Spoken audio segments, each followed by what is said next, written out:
चांदोली अभयारण्यग्रस्तांच्या घरबांधणी अनुदानासाठी 4,10,00,000 रुपयांचा निधी प्राप्त झाल्याची माहिती श्रमिक मुक्ती दलाचे राष्ट्रीय अध्यक्ष डॉक्टर भारत पाटणकर यांनी दिली।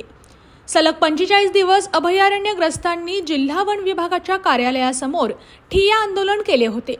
त्यातील आश्वासनानुसार प्रस्तावित घर अनुदानापोटी सदर निधी उपलब्ध झाला आहे। उपलब्ध रक्कम सर्व अभयारण्यग्रस्तांना पुरेल इतकी नसल्याने पात्र कुटुंबांना अनुदान मिळावे म्हणून संघटनेच्या स्तरावर प्रत्येक प्रकल्पग्रस्तांना 51,400 रुपये वाटप करण्याचा निर्णय घेतला असून त्याप्रमाणे ती रक्कम प्रत्येक लाभार्थ्यांच्या बँक खात्यामध्ये जमा करण्याचे काम वन प्रशासनाकडून सुरू असल्याची माहिती संघटक जगन्नाथ कुडतुडकर यांनी दिली। 917 खातेदारांना 1.5 लाख रुपयांप्रमाणे 14 कोटी रुपये निधीची गरज आहे, पण प्रत्यक्षात 4.5 कोटींपर्यंत निधी उपलब्ध झाल्याचे राज्य सचिव मारुती पाटील यांनी स्पष्ट केले।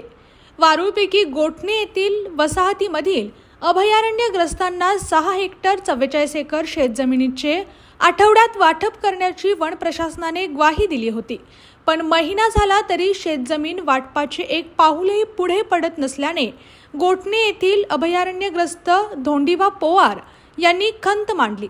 917 खातेदारांपैकी सुमारे 30% खातेदारांची संकलन दुरुस्ती प्रलंबित आहे।